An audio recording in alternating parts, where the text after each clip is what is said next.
इतिहास लिखा है इसमें, कुछ खास छिपा है इसमें। इतिहास लिखा है इसमें, कुछ खास छिपा है इसमें। मर्यादा है, कोई वादा है, विश्वास रखा है इसमें। सात फेरों से मिला ये तो उपहार है, मेरा श्रृंगार है, मेरा श्रृंगार है, मेरा श्रृंगार है, मेरा श्रृंगार है। मंगलसूत्र, मंगलसूत्र, मंगलसूत्र, मंगलसूत्र, मंगलसूत्र, मंगलसूत्र, मंगलसूत्र।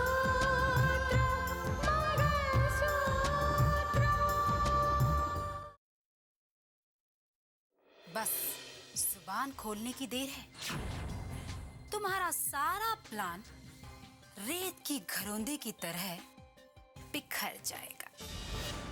वो गाड़ी से नींबू पानी की बोतल तुम निकाल लेना, कहीं ऐसा ना हो कि रितिका से पहले कोई और ऊपर पहुंच जाए। आप अपनी छानबीन रितिका के करीबी लोगों से कीजिए, देखना सच्चाई तक आप जल्दी ही पहुंच जाएंगी। रोहित को मारने की कोशिश करने वाले लोग उसके बहुत करीबी हैं। उससे ये जानने की कोशिश करती हूँ कि वो कौन औरत थी जिसने उसे फोन किया था।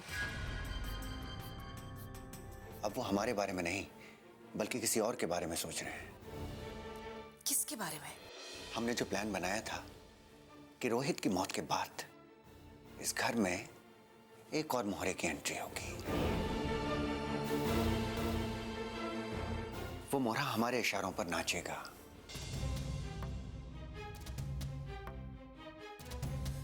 हाँ, लेकिन रोहित तो अभी जिंदा है ना? लेकिन अब उस मोहरे को सामने लाना ही होगा। बहुत सारे सवाल उठ रहे थे। रोहित घर से बाहर क्यों निकला? वो वहां रोड पे क्यों मिला? मैंने बात को घुमाया और फौरन कहा कि रोहित शायद इसीलिए गया क्योंकि वो किसी लड़की से प्यार करता था। और इस बात का यकीन मैंने भाई जी को अच्छी तरह से दिला दिया।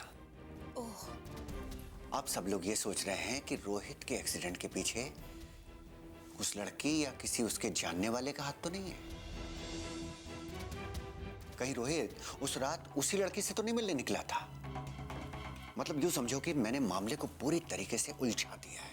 अगर उस लड़की पर सबको शक है, तो क्या वो इस घर में अपनी जगह बना पाएगी? क्या वो अपने झूठ पर कायम रह पाएगी? उसे ऐसा करना होगा।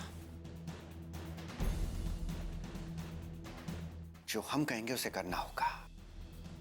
इस घर में रहने वालों को हमें यह यकीन दिलाना पड़ेगा कि ये आयुषी लड़की इस घर की बहू है। सूर्या, जितनी जल्दी हो सके हमें इस बात का पता लगाना चाहिए कि ये लड़की आयुषी कौन है, इसके माँ बाप कौन है, ये कहां से आई है, इसका बैकग्राउंड क्या है, और क्या इसी की वजह से रोहित की जान लेने की कोशिश की गई। भाई जी मैं क्या बताऊं, मुझे कल पूरी रात नींद नहीं आई। रोहित की बातें मेरे दिमाग में घूम रही थी, उसकी हर बात। रोहित ने मेरे मोबाइल से उस लड़की को एक एसएमएस भी किया था। मैंने रोहित से पूछा कि वो लड़की कैसी बेटा, क्या वो इस लायक है कि हम उसे अपने घर की बहू बना सकें? तो फिर मुझे रोहित ने बताया कि क्या क्या कहा? नहीं, उसने बताया कि वो लड़की अनाथ है, बचपन में उसके माँ बाप मर चुके हैं, लेकिन वो काफी संस्कारी लड़की है, बहुत अच्छी लड़की है। और उसने मुझसे ये भी कहा कि जैसा पापा ने अपनी बहू का सपना देखा है, वो लड़की उस पर खरी उतरती है। मतलब ये कि रोहित के हिसाब से वो एक बहुत अच्छी लड़की है। इल्जत साहब, अगर वो लड़की वाकई इतनी अच्छी है, ऐसा ये कह रहे हैं, तो रोहित ने उसे हमसे क्यों नहीं मिलवाया? ये बात छुपा के क्यों रखी हमसे? Right? Manas has got a point.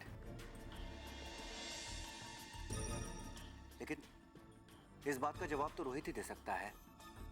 हम क्या जवाब देंगे? अब रोहित तो इस बात का जवाब तभी देगा जब उसे होश आएगा, लेकिन लाइक यू करेक्टली से, मानस गॉट अ पॉइंट। वो लड़की अगर इतनी संस्कारी है, इतनी अच्छी है, तो फिर रोहित को छिपाने की कोई जरूरत नहीं थी।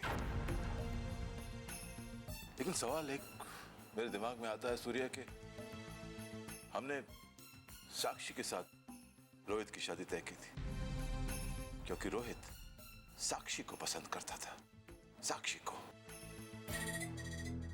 भाई जी, इस बात को 6 महीने हो चुके हैं। अब हो सकता है कि रोहित की जिंदगी में ये लड़की आ गई। अब ये लड़की कहां से आई, कब आई, इसका जवाब तो रोहित ही देगा। लेकिन अगर वो लड़की इतनी अच्छी है, इतनी संस्कारी है, इन दोनों के बीच एक इस तरह का रिश्ता है, तो फिर वो लड़की रोहित के एक्सीडेंट की वजह नहीं हो सकती। अच्छा, अगर रोहित उस लड़की से वाकई प्यार करता था और वो लड़की भी उससे प्यार करती थी, तो उस लड़की को तो मालूम होना चाहिए ना कि रोहित का एक्सीडेंट हो चुका है, वो हॉस्पिटल में एडमिट है।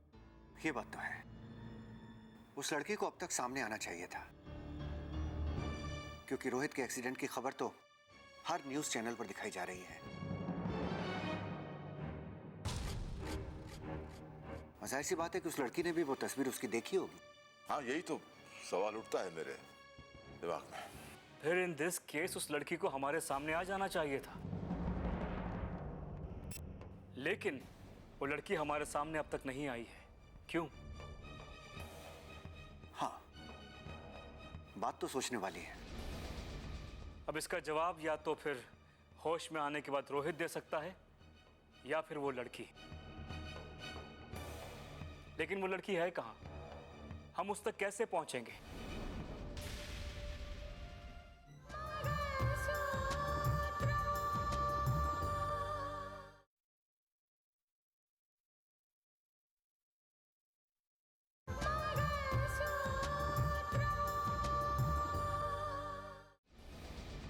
अब इसका जवाब या तो फिर होश में आने के बाद रोहित दे सकता है, या फिर वो लड़की।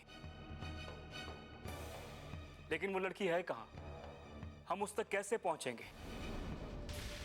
हम सिर्फ उसका नाम जानते हैं।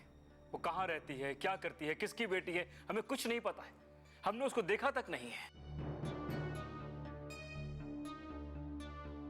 एनीवे जज साहब, मुझे ऑफिस के लिए देर हो रही है, मैं चलता हूं। हाँ ठीक है। रितिका कहाँ है? रितिका तैयार हो रही है, थोड़ी देर में आती होगी।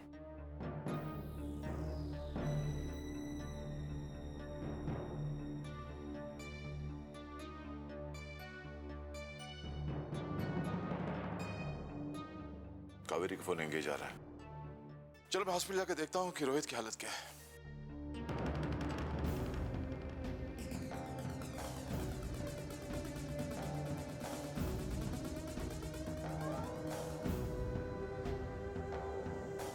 उस लड़की को किसी ने देखा नहीं। उस लड़की का नाम किसी को नहीं पता। मतलब ये कि आयुषी कौन है कोई नहीं जानता। लेकिन अब सब जानेंगे दामाद जी, अब सब जानेंगे, क्योंकि ये लड़की बहू बनने नहीं, बहू बनकर इस घर में आएगी। ऐसी बहू जो इस घर की जड़ें हिलाकर रख देगी, सब कुछ तबाह, सब कुछ बर्बाद कर देगी। ऐसी बहू।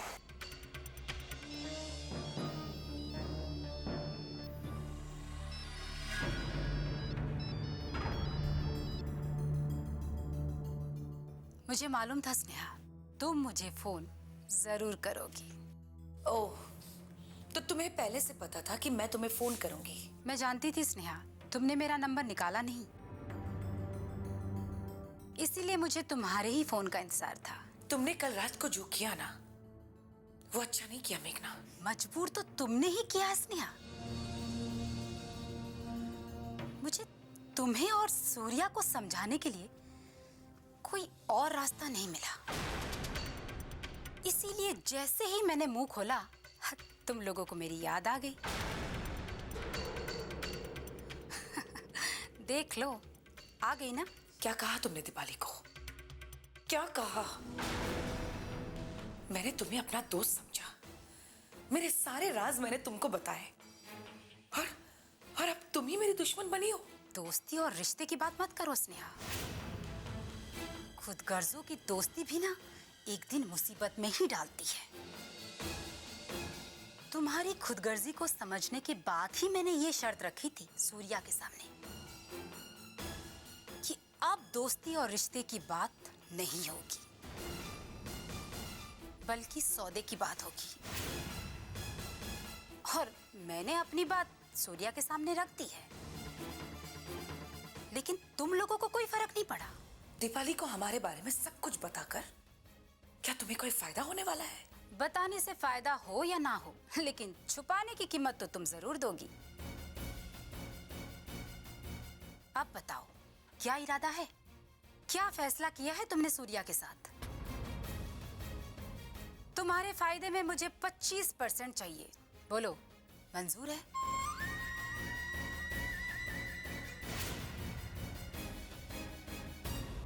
ठीक है, मैं सूर्या से बात करूंगी। फिलहाल तुम अपनी जुबान बंद रखना। कोशिश करना स्नेहा, इस बात का फैसला जल्द ही हो जाए। ठीक है।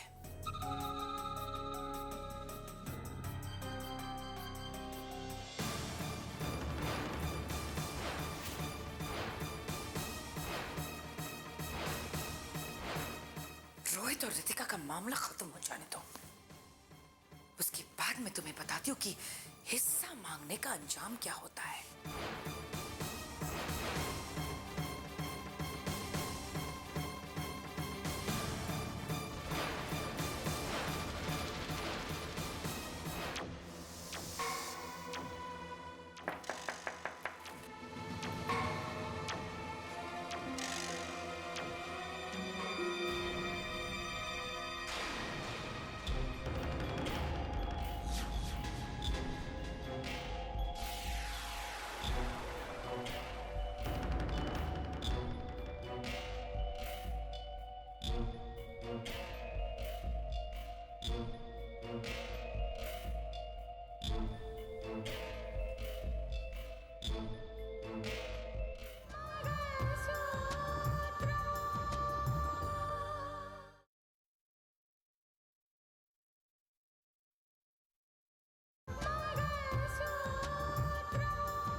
कौन हो तुम?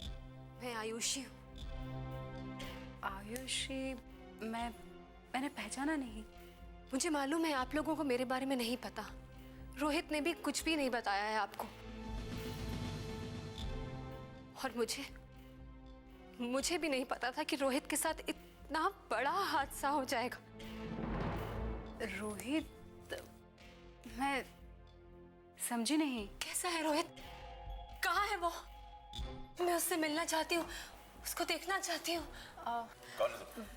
पापा, ये आयुषी और रोहित के बारे में जानना चाहती है। रोहित के बारे में क्यों जानना चाहते हो?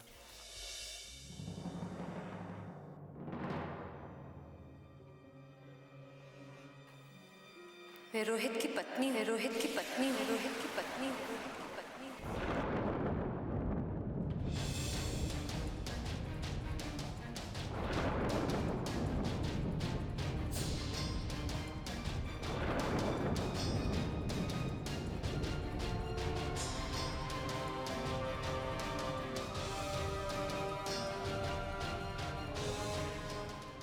उसने उसका नाम आयुषी बताया था।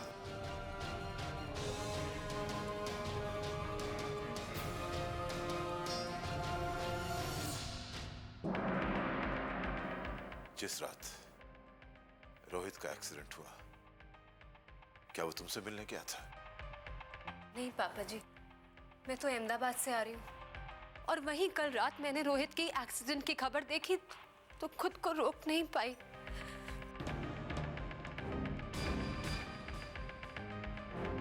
नहीं, ऐसा हो ही नहीं सकता।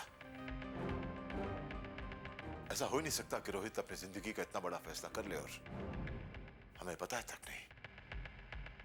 वो हालात ऐसे ही थे पापा। कौन से हालात? कैसे हालात की बात कर रही हो तुम? तुम तो अहमदाबाद से आई हो ना, और रोहित कभी अहमदाबाद गया ही नहीं। हाँ, पर 5-6 महीने पहले जब मैं यहाँ अपना कोर्स कर रही थी, मेरी रोहित से मुलाकात तब हुई थी। उसके बाद हम 2-3 बार मिले। रोहित उस वक्त बहुत परेशान रहता था। उसने मुझे बताया कि उसने जिसको दिल से चाहा वो ही उसी की नहीं हो सकी। वो शायद किसी और से प्यार करती थी। क्या नाम बताया था? हाँ, साक्षी। साक्षी नाम था उसका।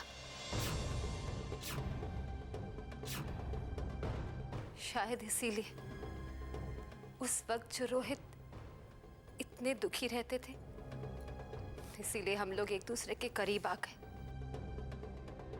अरे अरे, ये क्या बोल रही हो तुम? हमारा रोहित तो ऐसा है ही नहीं। अरे मैंने कब कहा कि रोहित ऐसा वैसा है?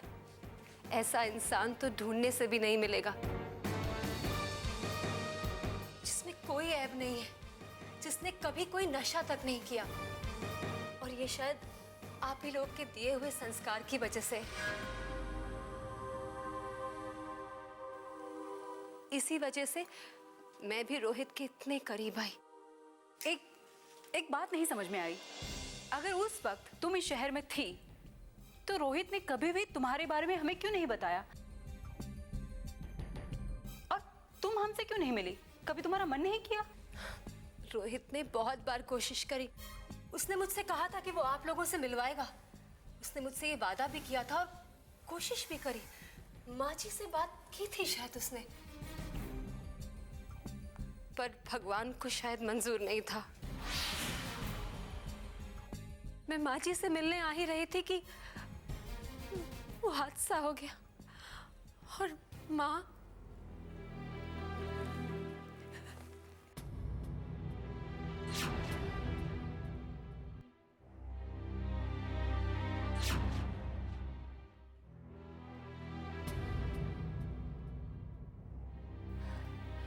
उसके बाद आप खुद समझ सकते हैं। रोहित को मैंने कई बार कहा कि आपसे मिलवाए, लेकिन उसने कहा घर का माहौल अच्छा नहीं, सब परेशान हैं। दीदी की भी हालत ठीक नहीं है।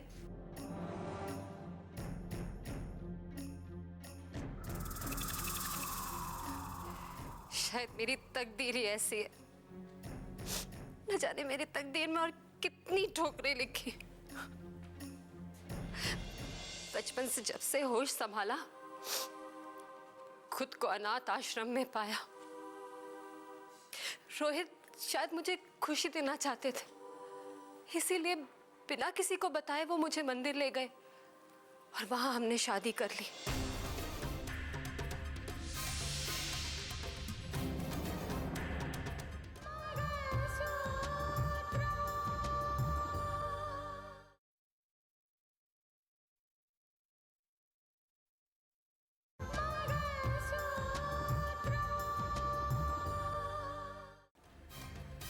इतना ही नहीं, हमने बाकायदा कोर्ट मैरिज करी है।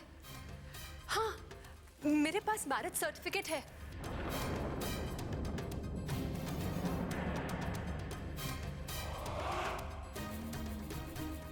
हम दोनों ने बाकायदा तस्वीरें भी खिंचवाई थी। आप लोग को यकीन नहीं होता तो लीजिए, ये देखिए।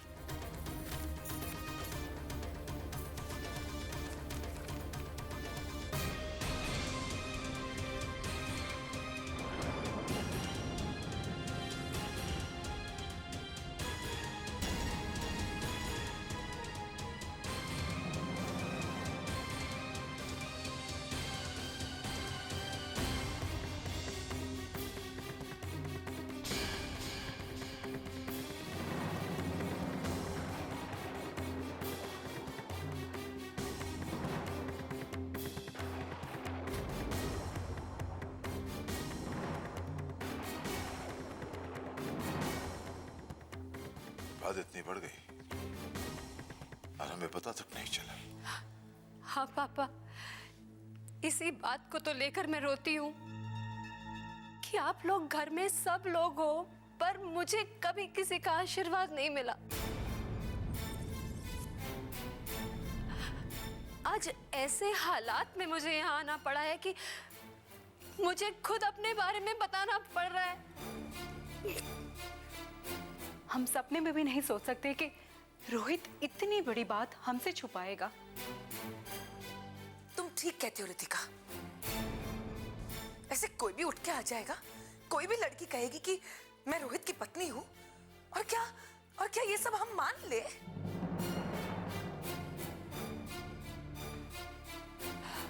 आप लोगों का विश्वास क्या कहता है ये मैं नहीं जानती, पर मुझे पूरा विश्वास है। मेरा दिल ये कहता है कि रोहित जल्द ही ठीक हो जाएंगे और जल्द इस घर में आकर खुद आपको सच्चाई बताएंगे। एक बात तो बताओ, शादी के बाद रोहित के साथ तुम्हारी कितनी बार बात हुई थी? उस दौरान हम दोनों में SMS में बातें भी हुआ करती थी।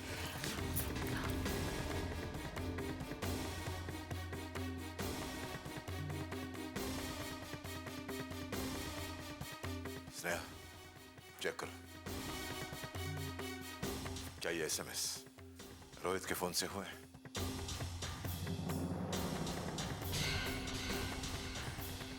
हाँ भाई जी, ये रोहित के नंबर से आया हुआ मैसेज है।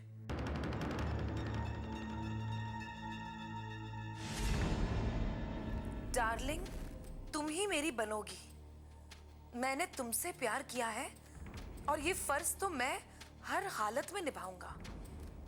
मैं कभी तुम्हें अकेला होने नहीं दूंगा।